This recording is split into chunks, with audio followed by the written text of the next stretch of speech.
કેમ છો મિત્રો? જય માતાજી. સ્વાગત છે તમારું આજના નવા બ્લોગમાં. વાગી રહ્યા છે સવારના 7:30. તો બધાને આજના વહેલી સવારના જય શ્રી કૃષ્ણ અને જય માતાજી. જો અમે લોકો જસ્ટ હજુ જાગે છે. હું તો બી હાલ જાગી છું, મતલબ જાગી હતી 6 વાગ્યાની આજુબાજુ, પણ છે ને અત્યારે ઊભી થઈને હવે નીકળી છું બહાર. આજની આ છે ને મોર્નિંગ જો કંઈક આવી છે આપણી સરસ મજાની. તો બસ ચલો હવે આગળ નેક્સ્ટ, કારણ કે આજુ તો મને લાગી ગઈ છે ભૂખ, તો ફટાફટ આપણે પહેલાં નાસ્તો કરી લઈએ. પણ હવે છે ને નાસ્તામાં આપણે હવે રાહ જોવી પડશે, કારણ કે ભાઈ હા ખાખરા ને એવું બધું છે, પણ હવે એમાં એવું છે મને છે ને સવારમાં ભૂખ લાગે ને તો એ ખાવાની ઈચ્છા થોડી ઓછી થાય નાસ્તો કરવાની. પણ હવે ભાઈ છે ને ફ્રેશ થઈ રહ્યો છે, ભાઈ આવે એ પછી આપણે સાથે નાસ્તો કરીએ અથવા અમે બંને નાસ્તો લેવા માટે બહાર જઈએ. હવે એ આવે પછી ખબર પડે, એટલે આપણે એની રાહ જોવી જ પડશે. મમ્મી અત્યારે સવારમાં હવે ફ્રીજના સાફસૂફ કરવા માંડ્યા છે ને મમ્મી, જો બધું કાઢ્યું છે બહાર. ટાઈમ જ નથી રહેતો કે લક્ષુને જવાનું હોય સવારે 8, 8:30 જ મમ્મી તો હા 8 વાગે, કારણ કે એને 9 વાગ્યાની સ્કૂલ છે, પણ સ્કૂલ બસ વહેલા આવી જાય છે અને શિવબા જાય છે 11:15. એટલે બંનેનો ટાઈમ અલગ અલગ, એટલે કામમાં એટલું રહે છે ને કે મમ્મી કહેવાય ને આમ સરખું વ્યવસ્થિત થાય જ નહીં. આપણે રવિવારની રાહ જોવાની હોય, રવિવાર આવે ને એટલે બસ બધું વધારાનું કામ હોય ને કાઢવાનું હોય આપણે, એટલે મારો વારો પડે જોડે જોડે. તો ભાઈ આવે ને એને ત્યાં સુધી આપણને લગાડી દીધા છે મમ્મી એક કામે, કારણ કે જો કાલે આપણે વસ્તુ ઘણી બધી લાયા હતા, એમાંથી છે ને થોડી બધી વસ્તુ તો ભાભીએ બધી મૂકી દીધી છે, ગોઠવી દીધી છે, પણ આટલી વસ્તુ છે એ બધી બાકી રાખી છે મારી માટે. ચલો આપણે પણ એ બધી જ વસ્તુઓ છે ને એને હવે બંધ બેસાડી દઈએ, એની જગ્યાએ ગોઠવી દઈએ.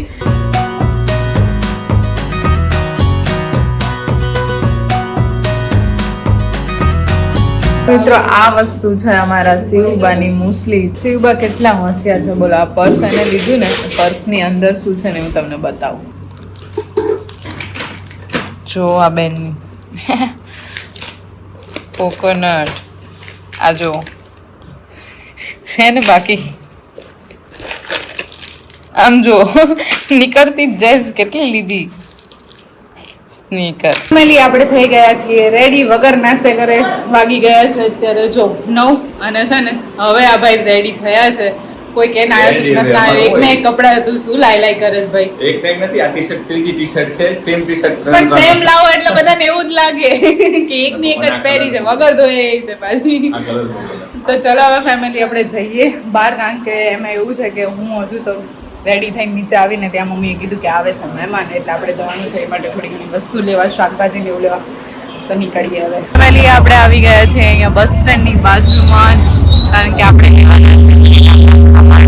આમ જોવો ને તો અહીંયા છે ને બહુ બધી ભીડ જ હોય, પણ સવારનો ટાઈમ છે એટલે ઓછી ભીડ છે, એટલે આપણને છે ને પાર્કિંગ માટે જગ્યા મળી ગઈ છે. નહીંતર તો આપણે તો છે ને બાઇક કે જે બી કંઈ લાવ્યા હોય ને એ પહેલાં તો ક્યાં મૂકવું ને એ જ પ્રોબ્લેમ થાય છે.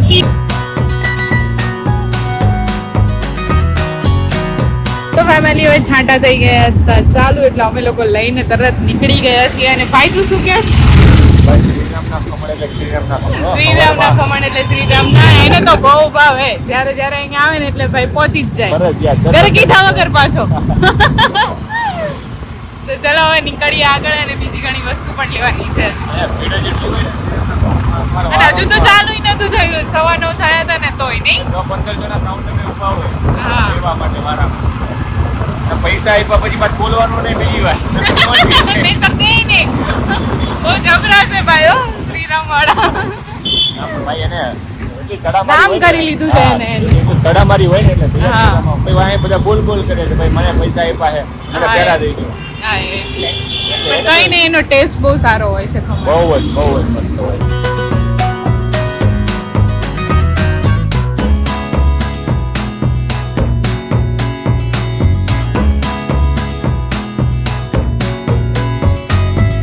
વરસાદ ફૂલ ચાલુ થઈ ગયો, વરસાદમાં પલળીએ છીએ હવે. બરોબર નહીં નાયા ત્યાં કરતા તો ખબર હોત તો નાયા વગર આવવાની જરૂર હતી. મહેમાન આવે હા અચાનક ફટાફટ આપણે તૈયારી ચાલુ કરી દઉં.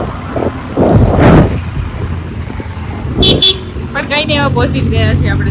નજીક જ આવી ગયા હતા ઘરની. ઘડી ખટરા પલ્લી જવાય ભાઈ. હા ઘડી માટે પલ્લાય છે. તો કપડા બદલ્યા, બીજું બધું તો ઠીક, પછી ઘરે જઈને મજા જ નહીં આવે. હજી પાછું જવું હતું કારણ કે કાલ વાળો કેસ આપણો બાકી છે, ગીઝર વાળો છે ને, ગીઝર વાળો કેસ, એ ગીઝર વાળો બાકી છે. અમે એક જગ્યાએ ફરીથી બીજી દુકાન જોઈ છે અને ત્યાં જઈને હજી ચેક કરવું છે. જો ગીઝર મળી જાય ને છોકરાઓનું કામ થઈ જાય, કામ પતી થઈ જાય. જાય. અને આજ મારે એનું ઇન્સ્ટોલેશન કામ પતી ગયું એટલે અમારે બી બપોર લઈ જાય પાછું બાકી રહે.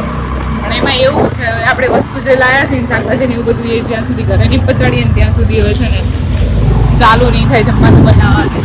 અને ત્યાં સુધી લગભગ મહેમાન વહેલા આવી જશે, એ બધું કામ નહીં પતાય. એટલે પહેલાં આપણે છે ને સૌથી પહેલાં ઘરે આ બધું પહોંચાડી દઈએ, પછી વિચારશું જવાનું, જો વરસાદ બંધ રહે તો.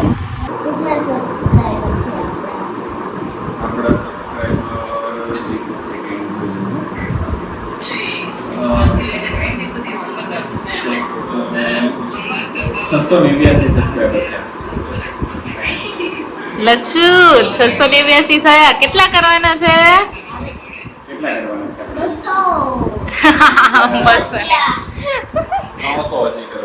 હજુ 300 કરવાના છે આપણે. સપોર્ટ કરો છો તમે મને, હવે થોડોક વધારે સપોર્ટ કરી દો અમને, નહીં લક્ષુ? હે ને? એનાલિસિસમાં જોયું, બ્લોગ તો જોવે છે ઘણા બધા, બટ સબસ્ક્રાઇબ નહીં કરતા. સબસ્ક્રાઇબ કરવાનું રાખો જેથી તમારે અમારો આવતીકાલનો બ્લોગ છે એ પણ તમને મળે, મતલબ દરરોજના બ્લોગ તમને મળતા. અને વોચ ટાઈમ પણ બહુ સારો એવો છે. અને ટૂંક જ સમયમાં જ્યારે 300 સબસ્ક્રાઈબર પૂરા થશે ને એટલે પછી બહુ સારી રીતે ચાલશે. તો પ્લીઝ સપોર્ટ કરજો. ફેમિલી, આપણે સવારની ભાગદોડમાં છે ને નાસ્તો તો બાકી જ રહી ગયો હતો. તો આ ભાઈને ચાલે એમ નતું, એટલે જો અત્યારે પાણીપુરી ખાવા આવે. સવારમાં તો કોઈ પાણીપુરી ખાતું હોય, બાજુ મને કે તરકારી, ના ના તું ખા. એ ભાઈ તો ખાય છે પાણીપુરી, પણ મને લાગી ગયો છે અત્યારે તડકો, કારણ કે છે ને વાગી ગયા છે 11. તો એટલો બધો તડકો છે, હવે જલ્દીથી ભાઈ પાણીપુરી ખાઈ લઈને પી રહ્યા છે. હજુ પાણીપુરીથી ભાઈ ધરાણો નથી તો કે અહીંયા કૃષ્ણની કે દાબેલી ખાવી. બોલો, મને કે તું ચાલતી આય. આ ભાઈ આજે હવારમાં શું છે, હવારમાં ના હોય લ્યા ના માન નહીં ખાવી. તો ગાઈસ, આપણે આવી ગયા હવે ઘરે, અને છે ને જો મહેમાન આવે છે એટલે ફૂલ તૈયારીમાં. મમ્મી તો અત્યારે પૂરી બનાવવા માંડે છે. તું કેમ બેઠો લક્ષુ? પૂરી બનાવવા? હે, તને આવડે છે? ભાવતી નથી પણ ક્યારેક ક્યારેક બનાવી દેવી પડે. હા હા, જો મીઠાઈ થઈ ગઈ આપણે. ક્યારેક ક્યારેક પૂરી ખાવી પડે, ક્યારેક ક્યારેક ઈચ્છા થઈ જાય ખાવાની ગરમ ગરમ પૂરી. હા, અને લક્ષુ તું પાછા હરખી બનાવજો, ફૂલે એવી.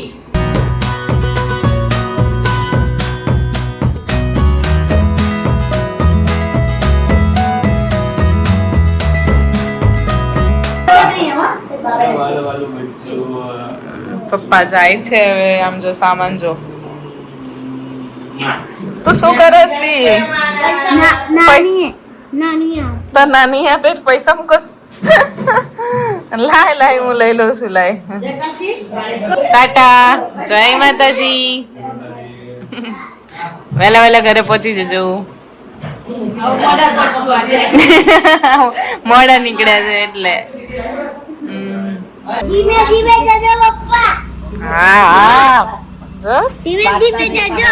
જોઈને બેયના નખરા, મમ્મીને શાંતિ જ નથી લેવાતા, તો બપોર સુવા પણ નથી દેતા. બોલો, આમ નામ છે. અને હવે છે ને વાગી ગયા છે બપોરના કંઈક 8ની આજુબાજુ, અને મને તો આવી ગઈ છે નીંદર, કારણ કે બપોર સુવાનો આપણો ટાઈમ તો થઈ જ ગયેલો છે. તો બસ ફેમિલી, હવે આપણે થોડી વાર કરી લઈએ આરામ, તમે પણ કરી લો, અને પછી આપણે ફરીથી મળીએ.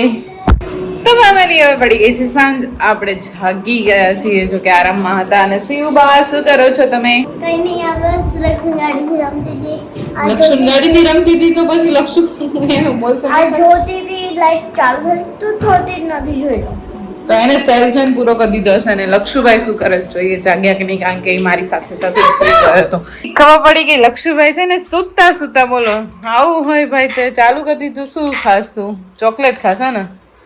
સુતા સુતા ખાય છે ભાઈ, એટલે આવું ના હોય ભાઈ. જાગીને મોઢું મોઢું ધોવો, હે, પછી ખવાય.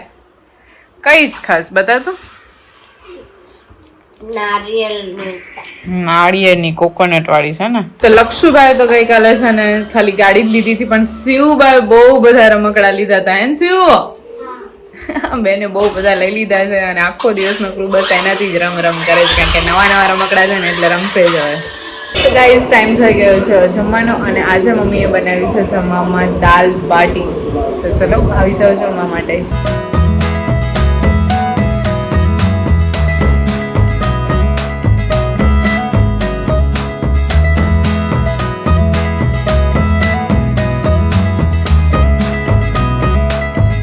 તો ગાઈઝ આજનો આ રવિવાર છે આપણો કંઈક આવો રહ્યો છે. તો તમારો આજનો દિવસ કેવો રહ્યો મને કોમેન્ટમાં જરૂરથી કહેજો. વ્લોગ ગમે હોય તો લાઈક કરજો, શેર કરજો અને કોમેન્ટ પણ કરતા જજો. મળીશું હવે ફરીથી નવા એક વ્લોગ સાથે. પણ ચેનલમાં તમે નવા છો તો સબસ્ક્રાઇબ જલ્દીથી કરીને આ ફેમિલીનો ભાગ બની જજો. તો મળીશું હવે આવતીકાલે ફરી એક નવા વ્લોગ સાથે. ત્યાં સુધી જય માતાજી.